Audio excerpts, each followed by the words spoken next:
Welcome to Through the Noise. I had to get my friend Farzad to come by on the show again. We had to check out how's he doing on his YouTube channel covering Tesla. Farzad and I had a fantastic conversation about YouTube and legacy media, how it's been impacting his channel, his growth, his life, and what's happened in the last year and a half as he's grown his channel from a few hundred subs to 40,000 subscribers. And he's done it all by himself, just grinding away, putting YouTube clips together, putting the thumbnails together, publishing consistently, and developing basically his voice and demonstrating his integrity in this process. This is all critical information about how to grow a YouTube channel properly if you're going to do it yourself and do it all by yourself. This is the guy to listen to. This great episode. Let's just get started with the thing.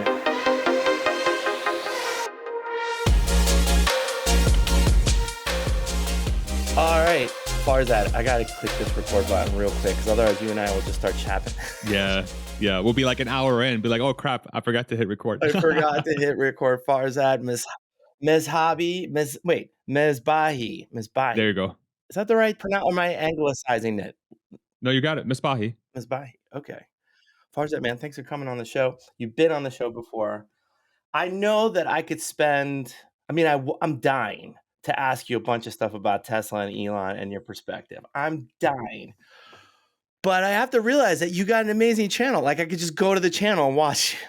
You know what I mean? Yeah, but talking is way better, bro. Like we can sit down and have a chat, like yeah, I definitely try to make my videos like a conversation with my viewer, and I feel like the channel itself has just transformed so much since we last spoke because I've really been spending so much time how to get this thing be like a real thing. It's not just like a hobby. I think and I'm sure you're going to ask a lot of questions about this, but the last few months in the Tesla world and the Elon world, the world of finance, stocks, the auto market, it's just been kind of wild to follow. Twitter, right? And I think I'm uniquely equipped, and I've been very lucky to have a lot of experience in some of these arenas. And I think folks are starting to look at me as somebody that brings value to the discussion, and that's extremely humbling. But I'm taking the responsibility very seriously, and I think there's opportunity for me to become somebody that can be helpful in this arena. So I've just been focusing like crazy on that. I mean, I can totally tell from the focus from just looking at the channel has progressed. And that's what I want to talk about. I want to talk about you. I want to talk about how the channel, the impact it's had. I want to get kind of the behind the scenes of being Farzad and like the journey you've been on, which has only been like about a year and a half, right? Something like that, yeah. Like we spoke maybe like 8 months ago, 9 months ago on the first time. Yeah, because you and I spoke on yours, then you came on mine, and then that was. But it's been a while. Yeah, I think since I started the channel, it's been a year and I think technically 2 months, 3 months, something like that. Yeah. But just crazy. The world is so different. And I think that you're like, there's two types of like, okay, so just so you know, the audience that probably is listening to my channel as opposed to your channel is all about Tesla, which is awesome. The audience on my channel is kind of interested in obviously the more renewable energy and new products and new companies. But I'm trying to take them on this journey of like, how do you then market that stuff? Because there's like a lot of amazing companies with new products doing sustainable manufacturing, all kinds of stuff, but they're still stuck on like the old ways of marketing, which is like got to get a booth at the trade show, got to schlep all the stuff over there, got to try to down. I mean, for some things that still obviously that still works, that's still a thing, but this what we're doing is different for a lot of them. And so part of that journey, of course, part of the show name, part of my company stuff is like getting through the noise.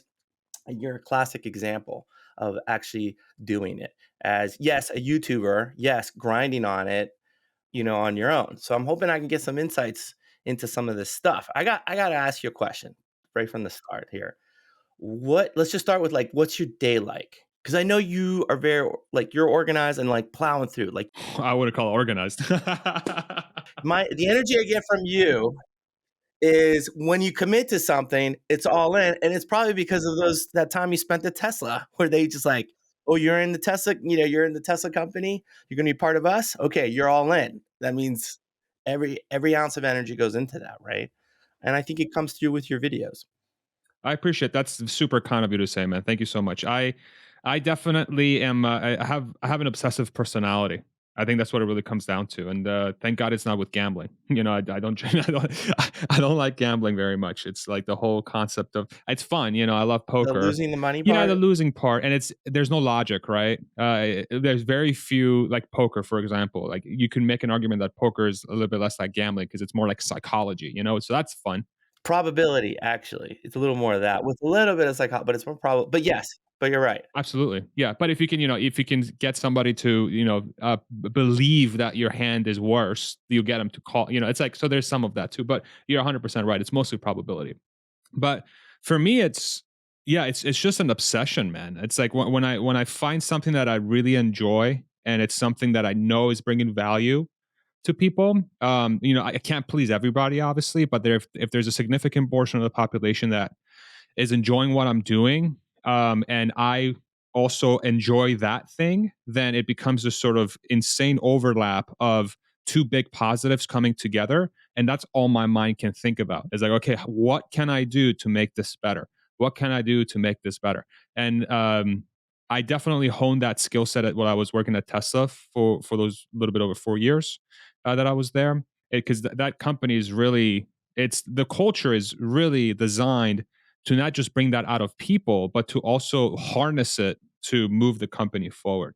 And so that's just been my mindset. It's just now I have better work life balance, if you want to call it that. Even though I'm like literally obsessed with what I'm doing, it's every waking hour essentially. I'm just like thinking about what kind of content can I create, how can I best present it in front of people, what are different areas I can go into to try and diversify what I cover, how can I help more people, and it begins from the second I wake up to the second I go to sleep. And I try to take breaks in between. I try to be balanced with it. My wife is super instrumental in ensuring that I don't turn into a crazy person and end up under a bridge in 5 years. Like just completely just getting lost in the lost in the journey. But it's for me, it's just it's very, it just resonates with me at a very personal, deep level. And my guiding principle has been that if that's something that you really enjoy doing and you really are becoming valuable, why not go all in and see where it goes? And now the fact that I get to make my own schedule, that I get to decide, I literally have 100% control over 100% of what I do.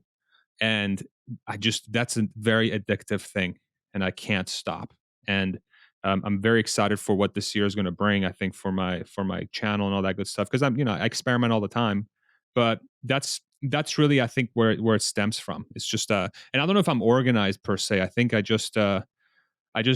so obsessed with what I do that it's just I just keep knocking it down. I keep knocking it down. I keep churning forward. I mean, if you literally look at my workflow every single day, it's kind of scatterbrained. I kind of go all over the place because I'm trying to find the pieces that I'm looking for to tell a story or to bring something to light and try to be as logical and as analytical and as unbiased as humanly possible. With I also add my opinion on a lot of the stuff too, but I try to make it very clear that hey, it's all data driven, it's all logic driven, it's all based on I think core truths that really describe a specific story. And it's just it's been great, man. I don't know. I mean, I think it's like everybody's journey is to try to find it, whether it's a job or whether it's just the career path or something that like the work is engrossing. It consumes you in a way that it's satisfying and you keep adding more energy to it because you see it's growing or evolving or developing, right? And I think sometimes those initial early stages of stuff like this can be real tough because you bring all your preconceived notions about how easy or how hard this stuff can be. You can overthink things. That's part of the direction I'm wondering about. Like, how do you know when the video is done succinctly enough? Like everybody says, make good content. Like you should focus on that. But how do you know it is? Right? Like, where do you know the stopping point? You just keep chiseling at it until like I don't have any more to add to this That's narrative. a great question. That's such a good question. Honestly, I don't know. I think I don't think anybody knows. I don't think anybody, it's kind of I've like asked that art. question a lot to people, and Yeah, and I don't want to call myself an artist in every respect, right? But I do think content creation is sort of an art form. When is a painting done? When is a song done? When is a sculpture done? Right? So these are like they're infinitely malleable. They're infinitely adjustable down to the minutia. So what I try to do is I try to take like maybe like an 80-20 approach, like a Pareto approach that says, uh, am I bringing 80% of the total value from this story with 20% of the effort required from the total perspective, right? And if that's the case, then I'm on the right path. And depending how far I want to get into that last 20%, it really dictates how obsessed I am with that specific thing that I'm working on, right? And then, so the goal is to get the 80% of the value as good as humanly possible. Get that 80% to be 2x or 3x better than the average of that space. And that's how I think about it. So if I can get that 80% to that level, then that means that most of my work should be good, or at least my target is always better than average. I always try to be better than average. And if I, conceptually or just abstractedly, if that's even a word, can arrive to that conclusion, then it becomes like, okay, so how many small edits do I want to make? How many little visuals do I want to add? How many things can I add to make this pop a little bit more, or be easier to consume, or any of those variables? But it all stems from like, what am I talking about? Is it bringing value? And can people, is it easy to understand? And if it covers those three core principles, I don't try not to think too much about when is it done. I just like, okay, good enough, go on to the next one. Good enough, go on to the next one. And there might be a couple things, that I'm super super honed in on, and I want to make it perfect. But I'm not really, I don't know. Perfection to me is not a thing that I'm constantly of like obsessing over with unique pieces of content. I'm more trying to perfect my ability to get out as much information as humanly possible, as quickly as humanly possible. That's what I'm trying to perfect. I'm not trying to perfect each individual video. I'm trying to perfect the process of getting valuable information out into the world as quickly as humanly possible. I mean, because you're covering a huge story, right? The Tesla story, and there's like infinite ways to cover it, right? And there's like so many personalities already in this space, and they all have their strengths or the styles or their whatever. I think from my perspective, it's just my opinion, Farzad, but my perspective from yours, the value you tend to bring in your videos is I think it does come clear that desire to communicate as clearly as you can to someone. So someone who maybe is curious about Tesla but and they wanna know a little bit about the technicalities, both on the technology itself, but also the technicalities of the business and the stock prices and what's happened, just to get a sense of it, but not be bogged down with, the minutia, like, super detailed, like some of these other, amazing YouTubers that are out there that cover this stuff. Yours is a great segue in. I think your channel does that. It brings people into that space. And you have the authority, not from like a financial guru perspective. It's like you have authority from having worked there. So like you just you have you're an authority about some of the culture of what it's like being on the inside, right? Which is hard to say for a lot of the other YouTubers that might be out there. They might have more authority on like, I don't know, you know, reading the stock market sentiment and expressing the how things should be restructured or approached or whatever it is they want to talk about. But for you, I think that's my sense that vein is what's driving the success, because I keep seeing it keeps like we were going to talk um maybe a couple of weeks ago. No, oh, we scheduled this conversation a month ago, then I had to go on vacation. Well, going to Disney, by the way, is not a vacation. That's I it's an believe it. it's an experience, but it's far from anything relaxing I believe it. whatsoever, okay? It's just something you go through, okay? Yeah, I It's believe awesome, that. but it's yeah. But anyway, we had at the time, you had, like I think you were, like you popped over 30,000 subs, right? Maybe a month or so, a month and a half ago. I look back today just so see how your channel's oh, another 10,000, you're up over 40,000.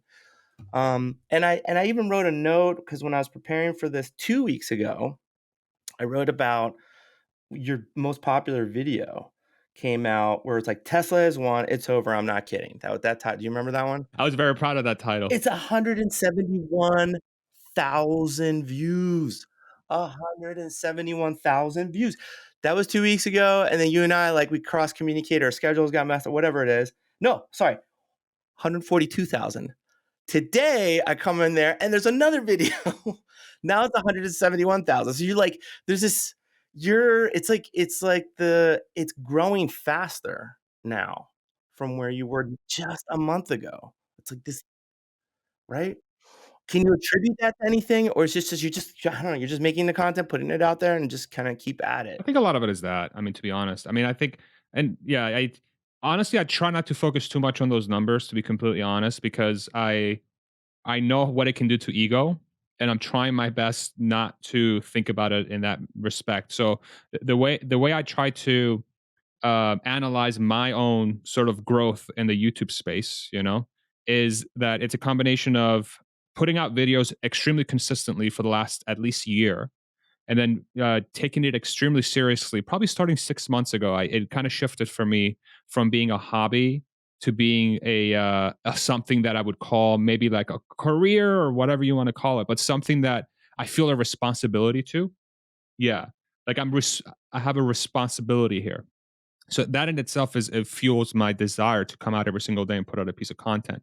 I think the amount of content I've put out has honed my skills, from being able to craft good titles, good thumbnails, content. Just the practice of it.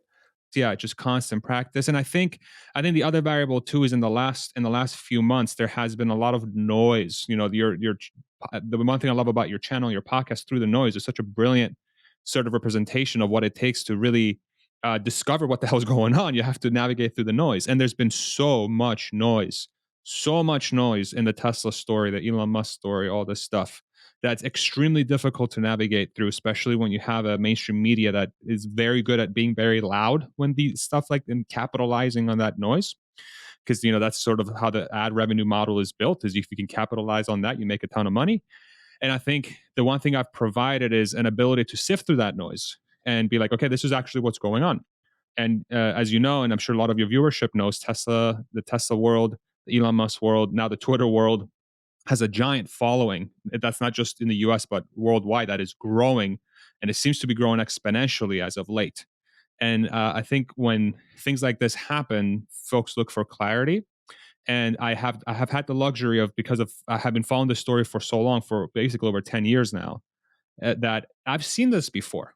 I've seen this play out in the past multiple times, and so I can provide a clarity and information based on those lived experiences. And because I've been doing videos for a little while now, for over a year, I know how to communicate that in the YouTube medium, which requires some very specific skill sets: being good in front of a camera, having good audio equipment, having good visual equipment, having a good video and thumbnail and title that attracts people to view on your videos, right? So all these things have culminated, and I think that's what's contributing to the growth. But we'll see. We'll see where it goes. I'm not super concerned about the long term potential of the channel. I have people telling me extremely nice things like, "Hey, just the beginning is going to keep growing." But for me, it's like, okay, that's secondary to, am I actually being helpful? Am I actually bringing things that make sense? And am I biased? Of course, obviously. I'm hoping to be a helpful data set that's doing it honestly, telling a story that I believe is happening, that could help people. And if people want to use me as a data set, fantastic. If not, I'm not going to take offense, man. This is just it's completely fine. But yeah. How do you manage well, first of all, hold on, just to tag off of this, the standard mainstream media, which I always hate saying mainstream media because it's like you're almost using, like, conspiracy theory catchphrases at this point. Legacy media. How about legacy media? Thank you. Legacy media concept. For whatever pressures they have of covering super, super superficial stuff, they tend to look at each other, right? Journalists of legacy media tend to look at what other journalists are covering that day, and then they take some of their spin or whatever and put it on that. But it's an amazing. The reason I fell into the Tesla story more deeply than I ever thought I would, and it's not because I'm covering it. It's just it's engrossing because what they cover is a huge gap from what is actually technically happening, and it kind of like does this. It like sometimes covers it right, and sometimes it covers it so bad that it just makes it easy, I think, for people like you, Farzad, to then go in and explain, no, actually, this I is a agree. crazy article or a crazy, or what did Thank you, legacy President media. Biden say about GM? What? That still resonates to this day, that comment, and it's like it's just shocking, and I think that is what's drawing people more to the Tesla story than anything else, right? Yeah. That sort of weird gap that you find, and then it makes you question sources beyond that. Like, if I can't believe them on a, well, car company, tech EV company, where can we believe? What is the data that's truly authoritative and sourced right? It's hard to know, right?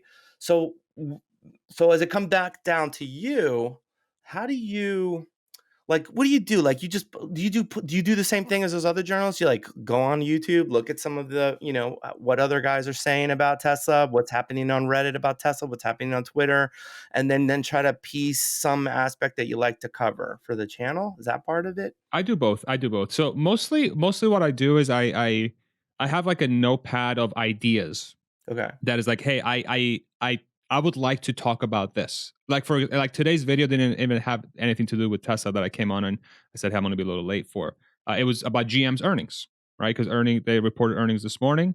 A little lower than expected. So I'll give you a synopsis. The legacy media, excuse me, the media was very. They took the leader's word, Mary Barra, who's the CEO of GM. Oh my God, they're going to do great. They're going to exceed our expectations in 2023, and they did much better than we expected them to do. But then when I sat down and actually look at their earnings, I'm like, this is a disaster. It's actually a shrinking auto business that's losing more money for every car they sell. Great. Okay. So I don't know what's going on there. So that's kind of, but it was born out of the fact that they released their earnings and have an interest in analyzing companies' earnings. So that kind of fit in nicely. But then there's like, things like I go on Twitter or I go on YouTube, and I'm like, okay, I'm curious to see what is going on today. Like, what are people talking about today? There might be some nuggets of information that come up that I'm like, oh, that's interesting. Let me think about it. And I sit down and I kind of try to write like a quasi script that says, okay, this is how I'm thinking about this topic. How can I bring my expertise that's unique to me into this topic to try and maybe give it a little bit more color, give it a little bit more voice, something that might speak differently than everybody else based on my experience. And then I also have interviews. I bring on people from the space, from the Tesla space or from adjacent spaces. Like there's a group called Monroe and Associates who are automotive experts, and they're specializing in tearing down all electric vehicles Probably one of the best YouTube channels on just engineering easily. breakdowns. It's amazing. It's amazing. Their breakdowns are incredible. They do such a good job. And I told Sandy and Corey, like they're both Sandy is Sandy Monroe is the grandfather of the entire business, and then Corey is the president. And I told them multiple times, I cannot believe what you offer is free. It's like I cannot believe that anybody can go in here and really understand what's going on with any car company. So I bring them on and I pick their brains. Where do you see this going? Am I being too biased? How do you think about the growth of this company? What do you think about what's going to happen in the next 5 years? And I think a lot of this information, what's really cool about the age that we live in right now in media, is that I think I'm a resource for people that want to discover how the auto market is going to be evolving over time, or how this is going to impact Tesla's financials, or GM's financials, or Ford's financials. There are data points, right? And so bringing them on and kind of picking their brain additionally might bring out additional value for people to think about the future a little bit more clear. And that is something that legacy media is very bad at. They're not good at nuanced, complex, in depth, honest, logical conversations. Those do not exist from what the research I've done. Maybe I didn't find the right legacy outlet. They're more about, let's give you the headline and give you a little bit of facts about something, but sometimes those facts are not even really facts. They're just like spins on what's actually going on, or a very surface level. You didn't actually go in and research what's going on. So um yeah, so that's been sort of my thing that I've been going on with the channels. Like, okay, just bring on people, research on Twitter, research on YouTube, research legacy media outlets. Maybe I find a piece that I'm like, this is like the worst thing I've ever seen.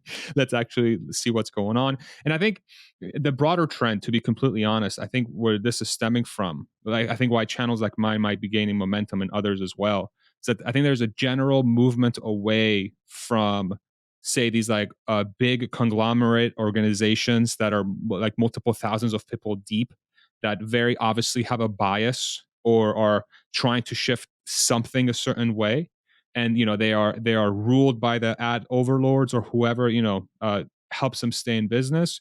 And there's more and more individual voices propping up that are that are becoming more and more data sets for people to utilize, instead of just following one individual company telling them a story. So yeah, and so the point you made earlier about the media sometimes makes it easy for you to have a YouTube channel, I couldn't agree more. If legacy media did their job, in my opinion, I wouldn't be needed in this space, or I wouldn't be able to have the sort of the thriving nature that I have with this YouTube channel, because I'm redundant. I'm useless, but I'm not in this case, because there's a lot more to be said, and they're leaving it up to the individual. So in some ways, I'm thankful. Like, thank you for not doing a great job. I think that that definitely is a major trend in this area. I think as like newsrooms and major, legacy media outlets have been, crushed by losses of advertising and revenues. They've just, they just shed more investigative journalists because that stuff is expensive, and they hire more just superficial cover the press release or whatever. They hire title and thumbnail people. That's all they I do. need title and I need quick stories written 2, 3 per day. And and by the way, you got to cover not just this thing, but you got to cover whole other genres and nothing related to you. Right? It's really tough for that news business. And then they're still stuck, I think, with this idea of being like the image. They're still conscientious about the brand and their image of being like, this is hard journalism, this is right, this is clear writing or whatever. It's just something stuck there, and they're having a hard time dealing with what's happening now. And so it's like when you're looking at someone, a piece, an article, or even just a newscast or whatever, and you can tell that they're really hedging, and that there's like, you don't know what their intentions are. You don't have a sense of clarity around that. It's like a weird, soft questioning, something just, you know, probably too many cooks in the kitchen telling, or in their earpiece about how they should, emphasize this or emphasize that. And no, there's no clarity. And then you come across somebody like you, which is like, it just seems like I'm getting Farzad the way Farzad is, period. Yeah. Because I am, because there's nobody else. It's Yes. you. It's just you. Hello. Right? Yeah, authenticity, right? That is too powerful against that juxtaposition. It's just too powerful, and that's why 85 some percent of you know Americans are consume video content. The vast majority are on YouTube. It's like it's check mark. It's done. It's like that's what's happened, right? Sandy Monroe's a great example because you would think that Sandy, right? You would think he's got this good character driven shows, right? Good, strong, opinionated. That guy's definitely has it. He's like he does not take any bullshit. He's just going to give it to you straight, and he sometimes struggles to hold it back, Yeah, which I love. which is great because you feel like you're getting the real him. Now he might be wrong, or he might not really understand something. Whatever, you can have those discussions, but he's giving you his true perspective and opinion, and it's definitely one that's like 30, 40 years. I don't know how long he's been working in the industry there, but he knows what he's doing, and definitely his team does. So I challenge anybody to actually think that he's not telling you, accurate information. It's like you just watch one of those episodes. But it's that like would television producers ever gone to that guy and go, "Yeah, we need a TV show with just you. And but by the way, I need you to do this like in like 5-minute segments because I got to slip in a bunch of commercials." You're not going to stop Sandy from telling you like what he hates about some new design of like he's going to go on it and he's going to tell you exactly how he feels about it. And that's the integrity. You can sense there's an integrity to that group, and I think that's what he said, that they sell integrity. That's their thing. Like that's their work, right? I don't want anybody filtering that. just for like to have a cut through some commercials, right? I want it like the way he's doing Well, it. that's a disruption of the internet, right? I mean, you really think about it. The disruption of the internet is like it's given people the ability, individuals that have the knowledge, the know-how, and the will to bring value to the world individually. The internet said, okay, great. Here are platforms that you can utilize, and you keep 100% of the profits. And nobody tells you what to do. The only thing that's could be a problem is the platform that you're on could demonetize you based on some of the things you say, which technically the platform has every right to do that because they're a private business and they decide what they want to do. But now that we're shifting towards this, like it appears that we're shifting towards this, like a very different time, I think, where it seems like what's the right word here? Uh, let me see. Variety of opinions and variety of ideas seems to be a trend that's happening in 2023 with things like Twitter and Elon Musk and some of the stuff that has been happening with the people have becoming a little bit less trusting of media in certain respects. There's a lot we can talk about, the whole COVID thing and Pfizer and all that stuff, regardless of where you are on the aisle, but there's a lot of noise around that story. And this trend of like, hey, like it's this whole freedom of speech thing that's coming up that says, hey, if you're an individual with an opinion or somebody that can bring value, there are ways for you now, and regardless of what space you are, to bring value in your own way.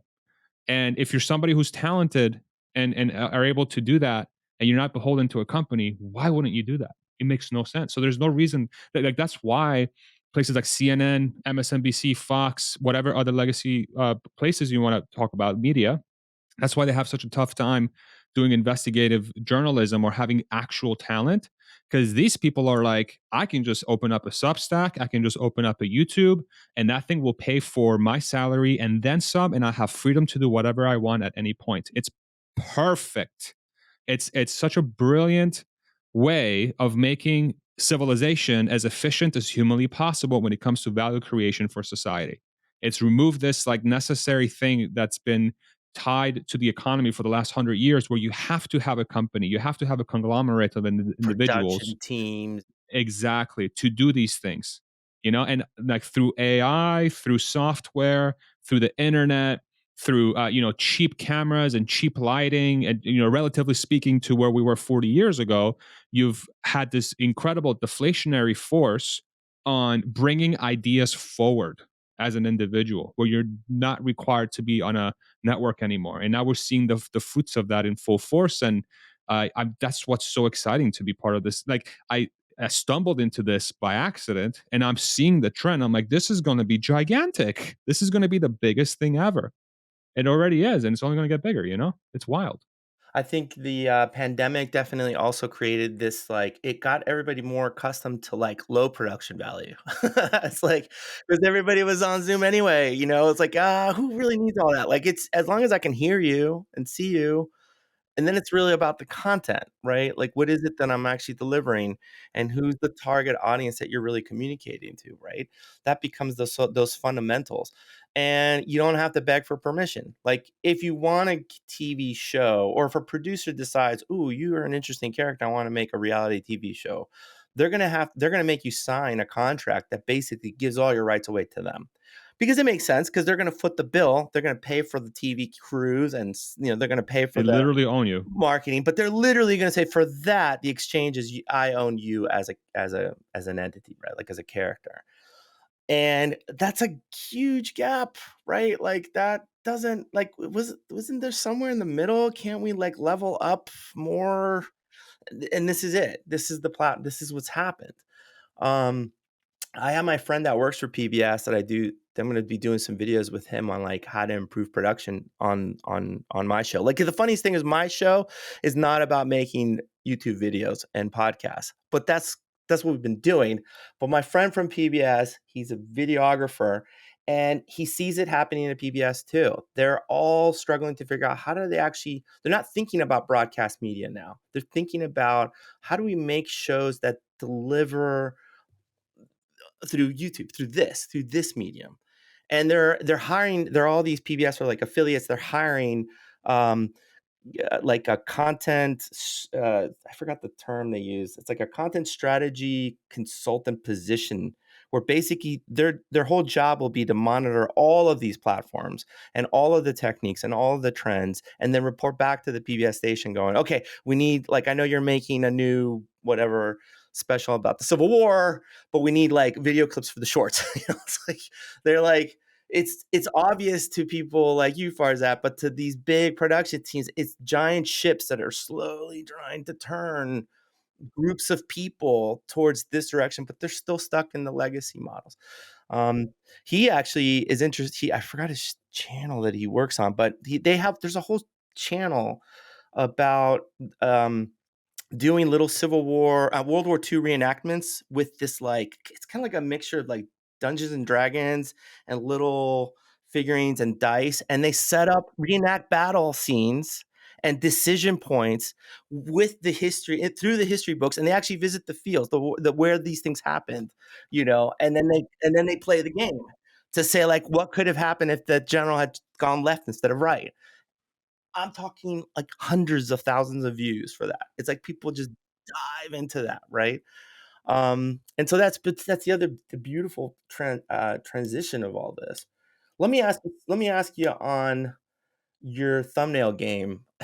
Okay. That keeps improving. What are you doing there? What are you doing in the thumbnail game? I don't know, man. I experimenting, dude. Like it's the Where are you thumbnail at? stuff is What's the stack now? Like, what is the technique now? right now. I have like two things. It's like my face and the logo of the thing that I'm talking about. And I try to make, and I have very high quality pictures. So my wife's a photographer, and she took headshots of me with her sick equipment, and I look like a human being, which is great. You can even see my wrinkles and my blackheads and everything if you really look closely. So you can even see little imperfections. It's great, but I think ultimately the thumbnail stuff I've tried to do so much research on on why somebody clicks on a video. And what I try to do is whenever I'm on YouTube, right before I click on a video, I'm like, okay, why am I going to click on this? And I analyze, and I'm like, is it the title or the thumbnail? Is it the title or the thumbnail? Sometimes the thumbnail is just very eye catching, and I'm like, whoa, that looks crazy.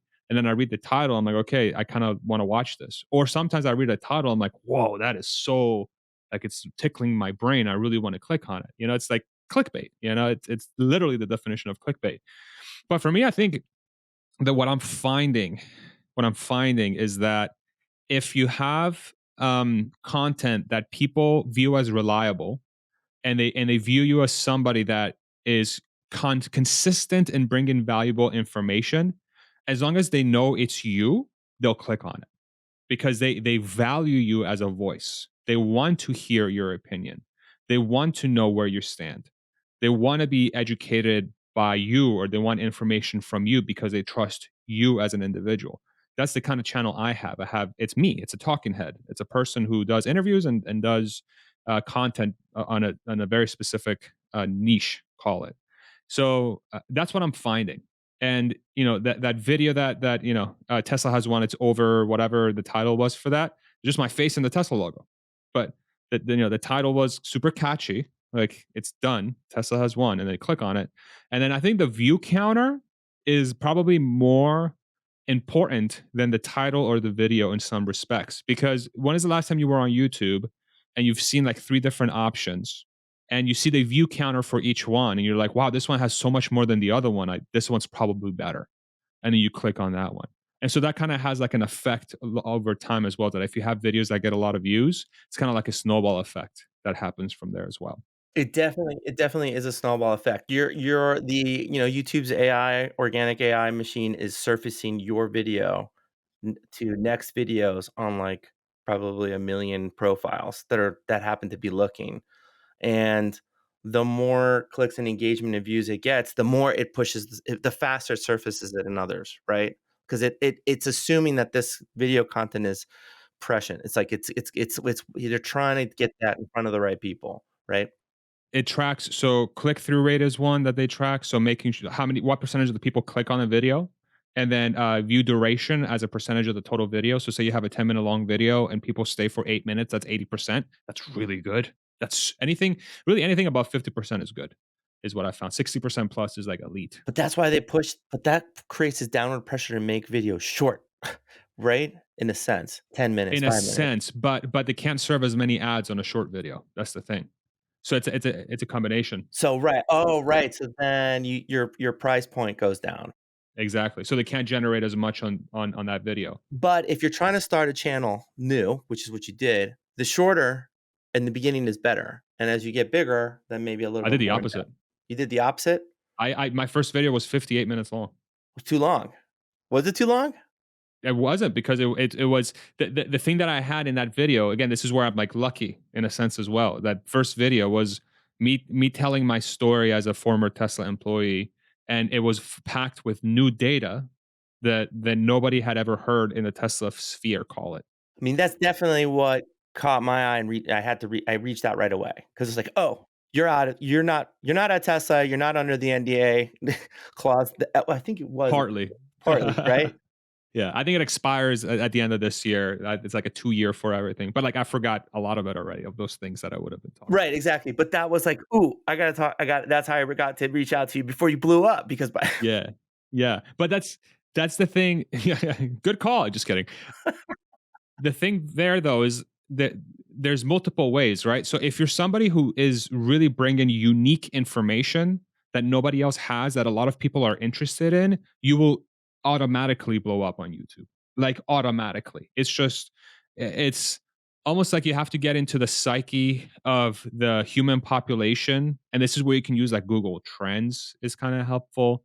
And you're like, okay, what are the things that people are talking about that they have a lot of interest in that no one is making videos about? And then that in itself can become something that's very, very valuable. But then you're crafting your channel to be responsive to the population. Whereas for me, what's more important to me is that I talk about what I want to talk about. And if it happens to overlap with my audience, then great. And I think ultimately for a YouTube person that has a channel, what's probably the best formula is if people trust you as a human being, period, you will be successful. And the best way to be trustworthy as a human being is to not bullshit. Be yourself. Just be yourself with flaws. Like, don't pretend you know everything. Don't pretend like I'm a moron, dude. Like I'm in front of a camera. I don't know anything about anything.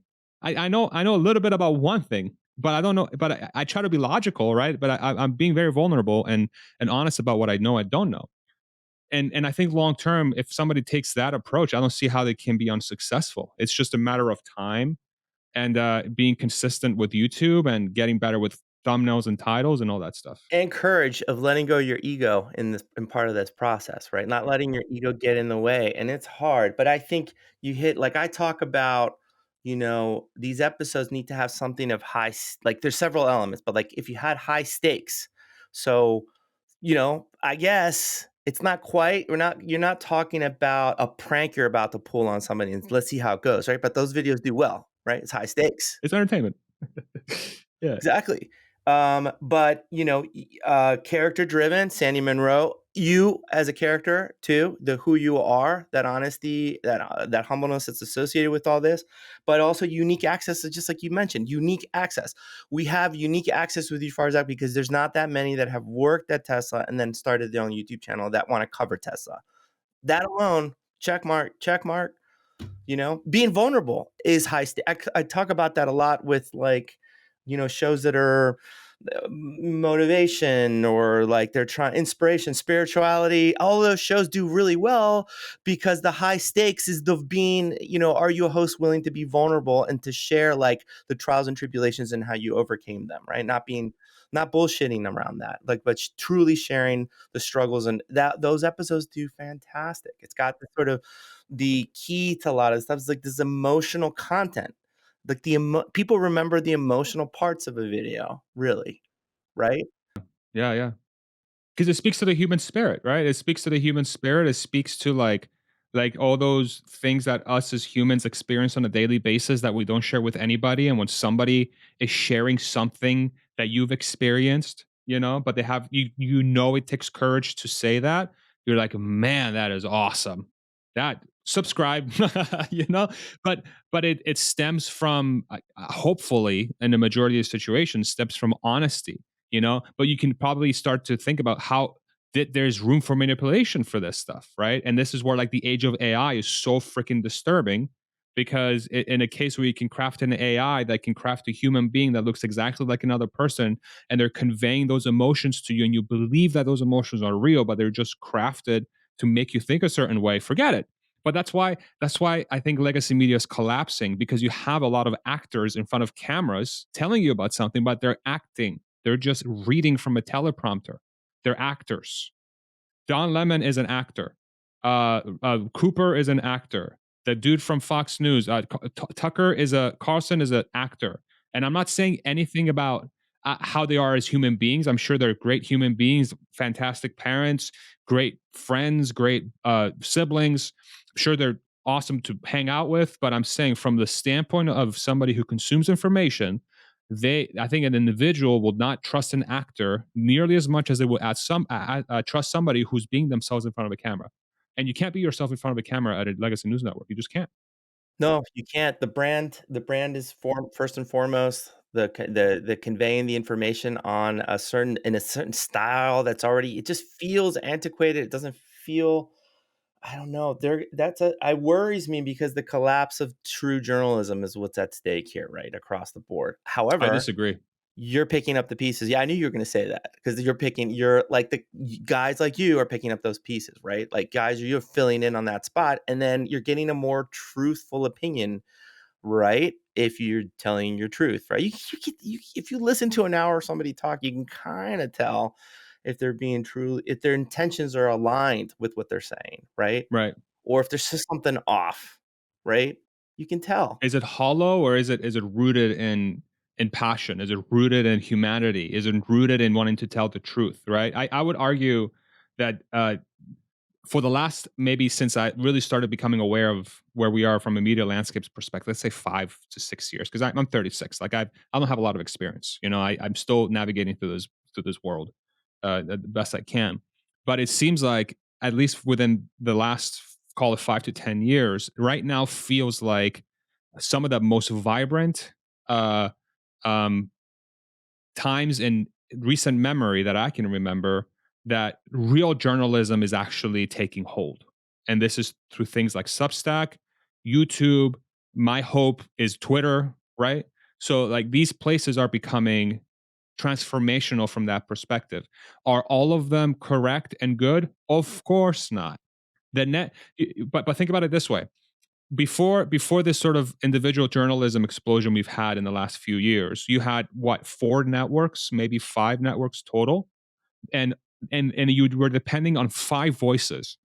Now, today, you probably have a million plus, right? So, but then that also means that the net number of shit, which I could be one too many, right? I could be shit too many. Excuse my French. I hope you don't have to bleep this out, but No, if you do, fine. I'm sorry. Put the little E on it. Yeah. You go from five networks, four of which could be bad, one of them is good because you have your preference. Now you go to a million networks, 999,980 of them are bad, but then 20 are good. So you go from four being good to 20 being good. And that net increase in good content that's valuable to the individual is what's most important here. And yeah, so from that perspective, it's never been better. It's never been better. It's just they don't have the production of, they don't have makeup and a camera, but they have the information. It's a big change, if you got a call because you were suddenly a newsworthy person to cover by NBC or MSNBC or whoever, CNN, whatever, they have like, okay, can you come on this afternoon at 2 o'clock? And you would have to jump at that chance, and they're going to send you the SUV limo, and they're going to pick you up and scoop you and put you into like the green room, and then they're going to make up you, and then they're going to stuff you in a little closet with a big light and a camera. Sounds awful. All of that effort and production just to get like 3 minutes of you just sort of, shoestringing a couple of platitudes and then done. Cool. And then your publicist would be like, "Thank you for my 5K a month. Check mark. I just got you on Mother Jones or whatever." Right? Yeah. By the way, you go ahead and call an Uber to go back. You're on your own now. Got it. Get the hell out of here.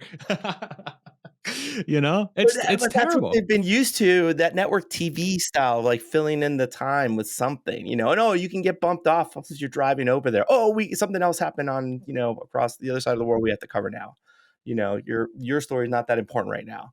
So it's just that. It's like that just seems like so, like, harried, hectic, disorganized. How are you gonna make great content in that kind of atmosphere? Just, doesn't work. Nuance is lost, right? Nuance is it's not conducive. That type of style, like the culture, and this all stems from culture, right? And this is another thing I learned from working at Tesla is like culture drives everything. So what is the culture of a newsroom? It's to me, it appears I never worked at one, so I'm come from a place of ignorance. From what I perceive is the culture of newsroom is exactly what you just described. Hurry up and get this out immediately. Go, go, go, go, go as fast as you can. Okay, is that conducive for nuance? Is that conducive for complexity? Is that conducive for like literally listening out to opposing views and thinking through it? Right? Of course not. You are already trying to create video content every single day. You are already applying a lot of pressure on yourself. You don't need another human being yelling at you to make that piece of content. Like that, how does that help? Doesn't. Doesn't help. It's counterproductive. Exactly. Yeah.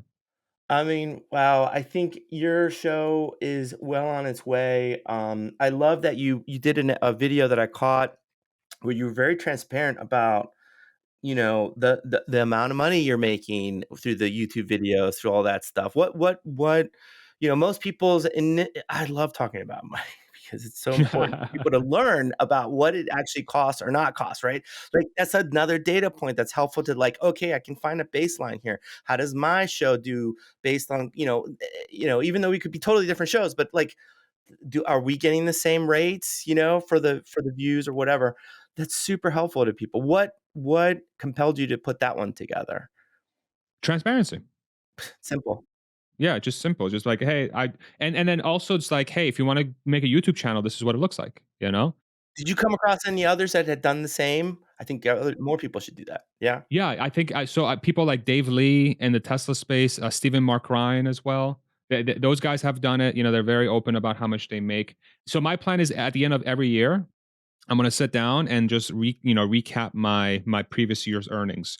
I mean, I can tell you if the show continues the path it's going, it's gonna be uh, probably 10x or more what I made the previous year, right? So, which is great. I mean, I've owned businesses in the past. You know, when I worked at Tesla, this is like it's not new to me to sort of experience this, and it's I'm extremely thankful for it. And I wasn't doing it from the beginning for this, but since it's turned into this thing, I'm okay. Let's capitalize on it and see where we can take it, and how can be as helpful as humanly possible as human beings, my wife and I, to give back in some way and make society better, right? So this is how I'm thinking about the earnings I'm making. But there is definitely potential for people to make a really good income with YouTube as long as they put in the work. It ain't easy.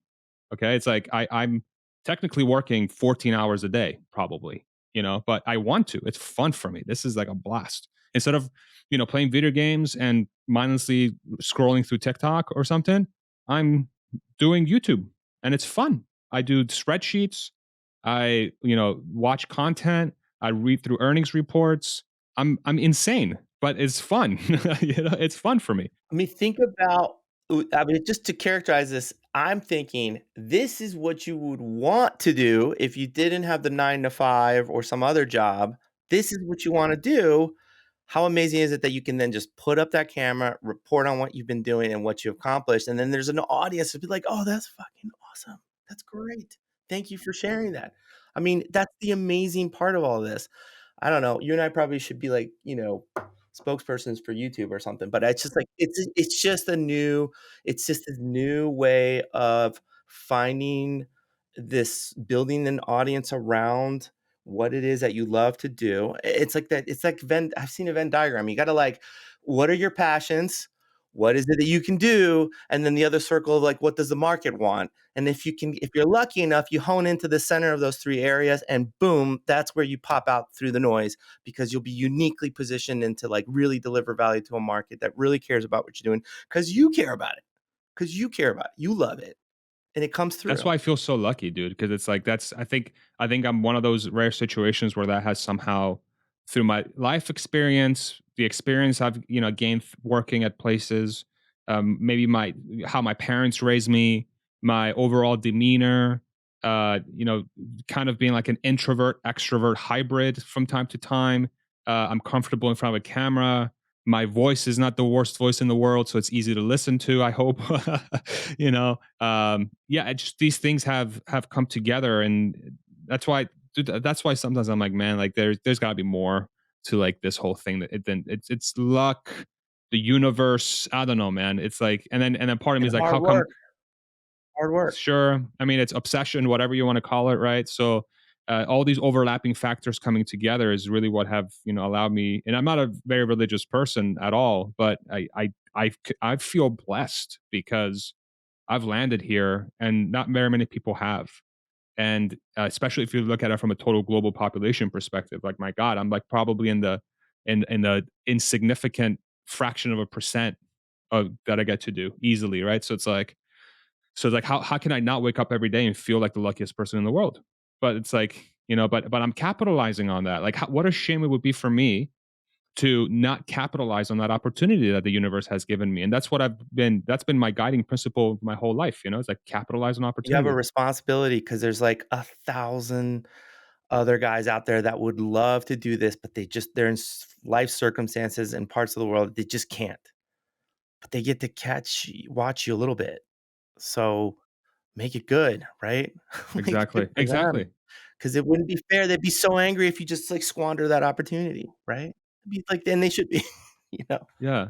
Yeah. That's why it feels like a responsibility in a sense, because I'm taking it seriously, man. And what's been fascinating for me though is like it's now I'm getting to the size where the hate is becoming loud. Like everybody's got haters. Let's go in there. Well, if you've got haters, you're doing something right. That's always the way I think about it. I'm serious. It's true. Like, at least the shows that I've worked on or been a part of, whatever, if you got a few haters coming through to you, You're doing something right. yeah, but the real danger there, though, is, like, you get caught up in that noise. Exactly. Yeah. And that's what's been like a challenge for me somewhat. And, because it's like I have to be okay with people not loving everything I do or not liking everything I do, or the opposite. I have to be okay with some people hating what I do, which is kind of what it feels like, and that's okay, and it's an adjustment period. There was a tweet. It's funny because I put out a tweet that said, "At a certain scale, everything you do will be hated by somebody." And actually, Elon Musk, like he replied and said, "No way," like jokingly, and I'm like, shocker, right? Just like kidding around, but it's obvious. I mean, it's obviously that's what happens. If the bigger your scale gets, the larger the percentage statistically that somebody is going to come across your stuff and be like, "What an absolute moron! I hate this guy. What a piece of whatever." Great, I'm okay. Like I wasn't okay with that, not too long ago because I'm like, "Oh my god!" Like Oh, it ricochets in your brain, like, it just goes in and out, like, "What? consumes you. Is it really?" Yeah, that's a big danger It is. to think about because you can become obsessed, and I think that there are some, I'm not gonna name names, but there are some YouTubers out there that definitely will linger on that too much, and it's not good, I think, on that regard. There should be, I don't know, how do you then comment and engage the comments without, like, you just gotta toughen the skin up a little bit and be like, "Ah, okay, well." It's both. I think it's both, right? So like what I've started to do is I try to read a lot less comments, and instead of like going to my YouTube dashboard and reading every comment, I'll pull up a video maybe like 24 to 48 hours later. I'll scroll down and see what the top comments are and the ones that people most interact with. And 99% of the time, the top 7 to 10 comments are overwhelmingly positive, or that they're having a discussion about what I talked about. Perfect. So that tells me that from a statistical perspective, the video is actually legitimately doing well. And then I look at my analytics and say, okay, what's the like to dislike ratio? Oh, like ratio is 98%. Okay, great. What else could I ask for, right? And so if I do come across, for whatever reason, those comments that are hateful or I disagree with, then I'm like, okay, so you are more than welcome to have your own opinion, but then part of me is like, okay, but I'm also welcome to have my response to your opinion, right? And that's where it gets dangerous, I feel like, because if you do that too much, then I think mentally you become very defensive. because you feel like you're constantly having to defend your work or to defend your personality or to defend your individualism, right? Like last week I discovered there's a YouTube channel that literally the last few videos they're just attacking me as an individual, calling me a fraud and blah blah blah and all this stuff. And the first time I saw, I'm like, what the hell just happened? Like, why?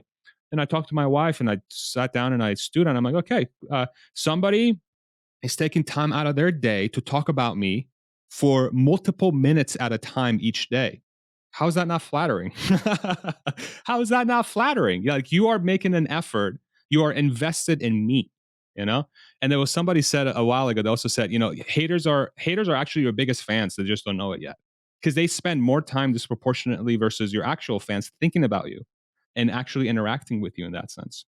It's just a fascinating thing of human psychology. And I bet you 95% of those people are, if I met them face to face and we sat down and had a conversation and had a beer, they'll probably come away completely differently because they're making assumptions about who I am as a person. And I'm probably making those same assumptions back to them. I'm like, you're a hater, but maybe sometimes they're just giving me extremely valid criticism. It's just packaged very abrasively, So that's okay too. That's okay too. So And some of that is, like, just human beings have to like, if you wanna deliver the message, like, "Hey, Farzad, you missed the boat here." What's the best way to do that? And to come off really abrasively is the surest way for whoever it is you're criticizing to have them dig their heels in and get defensive. It never works. Dunking on people on whatever medium you prefer to do it doesn't change anyone's mind. On the contrary, it just makes it worse. Makes it worse for them, and it makes it worse for you because you're the one trying to dunk on somebody who's probably not even paying attention. Let's be honest, because if you're not looking at the bottom part of the trolls, right. then what's the point? And I think that's part of like maybe that's part of human development. Maybe that's like I don't know. It just comes It's with difficult, time. man. Yeah, it comes with time. I think it's just, I remember listening to a Joe Rogan podcast and they're talking about like, really think about social media has really been around for like in earnest for like 10 to 20 years max. And this is just humans trying to figure out how to talk to each other in this like sub social outward level. Like there's different dimensions to being a human being, right? You had the physical world, which is like people talking to each other face to face, and then you have this internet world, this sublayer that is also real, but it's like humans expressing themselves without any repercussions from saying it to somebody's face. So in some ways, it's like a more pure form of human communication. And what we're finding out is that humans can sometimes be kind of dicks, like super mean. But that's like there was this one thing Louis C.K. said, or I think it was on a Joe Rogan podcast. So he's like, "This is just when I don't know if you've ever been worked at a company where people are just talking to each other, like kind of just talking shit about something. It's like, oh my god, this fucking guy, like on playing a sports, freaking what's his face, the guy that lost the game for the Niners recently, or was it the Niners? The guy that lost the game for who just played Kansas City? Oh, the Bengals. The one defensive lineman hit him out of bounds 15 yards, and he lost the game for the Bengals, basically. They were like, this guy's such an idiot. He should be cut. What a garbage player, blah, blah, blah. But they're doing it like face to face between people that trust each other, right? So they know it's not going to get out. But social media allows you to do that with anybody and just throwing it out, flinging it out into the world. You can do it under an anonymous name and picture, and then people will just see that. And then sometimes you can direct that at an individual who is open about who they are. And then so it's kind of like an uneven playing field when that happens. But that's the responsibility you take as when you're a public facing figure, is that stuff comes your way. But that's all it is. It's just humans being human, but now they're being given a tool to be able to do it at any point online, and they can do so anonymously. So See, but the thing is, there's no visual audience, right? So let me give you the example. If we put a mic and the little stage, a little light, and put like 40 people in the room, and you had your worst critic come up there and tell you what he thinks, yeah, it very different tone. it'll be a different tone. He'll adjust. He'll try to make it funny. He'll like, and maybe you bomb because there's 40 people looking at you with crickets. You don't get that feedback through this yet for some reason. Like we haven't figured that part out. So it's just easy to get in there and just like, I'm just gonna dump on this and press send and like my day's done, right? Yeah. But keeping that in mind is helpful when you're going through that, Yes. right? So if there's any creators thinking about it, think about the last 5 minutes of what we just talked about and apply it to anytime you see a hateful comment or something that's like it rubs you the wrong way or it has the wrong tone or it's just plainly false and just straight up hateful and just very abrasive. It's just that's okay. Like it is what it is. It's just some humans are that way, and just whatever. And you're on the internet now, dude. Like literally, it's not your small town or your small group of friends where you get to tailor. And when you go outside of your group of friends, you get to tailor how people see you and what you say. Now, everything you've ever said and ever been watched doing things. That's terrible grammar, but you know what I mean. What you're putting up there. Everybody sees it now. And then every single one of those things, even from years ago, can be brought forward and analyzed using that time, that time period of where society is as well. So you have a disadvantage from that perspective as well. But it's just what it is. Go back to the Stoics perspective, right? Stay focused on what you can control. You can't control how someone interprets your art, period. Full stop. There's no controlling that. So, And a huge majority of the population will like it. yes, well, for every hater, you probably got 10 people that love you, but they're not the types to get on and write a bunch of stuff like, about it. It's just note that you're probably on the right track. You're probably on the right track. You're probably expressing a strong enough opinion about what you think, and it just simply rubs somebody the wrong way. Oh, well, It is what it is. you know? Such is life. Right. Keep doing what you're doing. Farzad, man, awesome. Thanks for giving me some time with your busy schedule. 15 hou You gotta do like I heard like Eminem goes to work from 9 to like 5. He just treats his job prolifically creating whatever he created. Like, that was his thing. It's like he just worked the 9 to 5. At some point, you need to get there, right? On the other hand, if you're obsessed and you're loving what you're doing, it's like you lose track of time. That means you're also on the right track, right? Yeah, yeah. I think for me, like, so what I started doing very recently is every morning, instead of like going on my phone right away, the first hour is wake up, stretch, meditate, journal, make coffee, talk to the wife. And then after I do all those things, I turn on my phone. You just described my day. That's exactly what I do.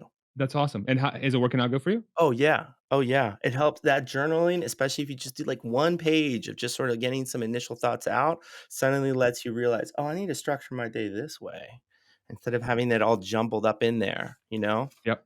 Helps tremendously. And that's something my wife got me on. And I'm so thankful she did. It's kind of transformed my life already.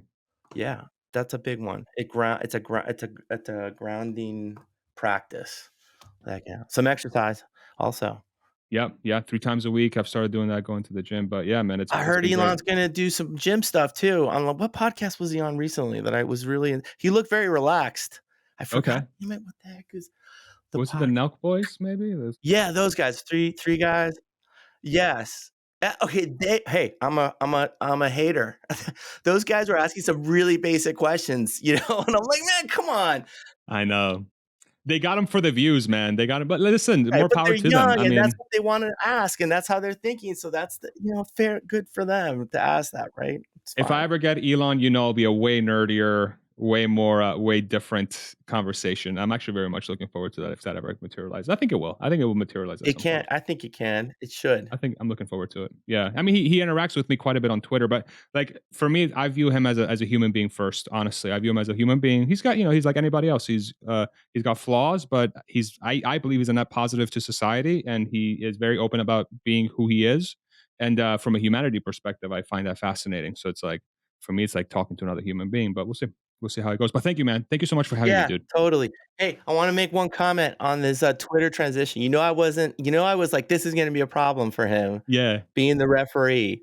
On the other hand, I also realized this has been great to be able to show the board of Tesla that Tesla can continue to grow. It doesn't need his attention as much because at some point he's going to have to transition that entity too. And so, yeah, here, look, this is a baby step into that direction, right? Yeah, yeah, for sure. And he can definitely he can definitely benefit from being more impartial for sure, or put somebody else as the referee, which I think he's going to do. Like he said about, he said he's going to hire a CEO, which he was going to do anyway. That poll was kind of like a fun thing. He was going to do that anyway. But that's going to help with Twitter for sure. And I do, Elon's not going to be around forever. He's an incredible asset to Tesla, and he will continue to be an incredible asset forever. But Tesla has 123,000 employees, bro. Like that's a Another lot of 20,000 people. since yeah. Yeah. So, there's a lot of talent there and they're flourishing, and that's phenomenal to see. So it's gonna be fascinating how this year plays out. And if you wanna get more Tesla insights, go to Farzad's YouTube channel. All you gotta do is go to YouTube and type in Farzad, and it's the first subscribe button right there. So easy. Thank you, man. Seriously, thank you so much for everything. And Thank always a you. joy talking to you, dude. Seriously. Dude, it was a pleasure as well. Let's keep in touch, and, best of luck on the next year, the next level. Likewise, man. Thank you so much. Thank you so much, brother. Bye, everybody. Visit throughthenoise.us for more episodes and subscribe to our newsletter. This show is produced by Through the Noise Consulting, uniting external communications and internal IT functions to ensure data and privacy are protected while creating innovative communications platforms. Want to start your own podcast? We can help. Visit getthroughthenoise.com to learn more.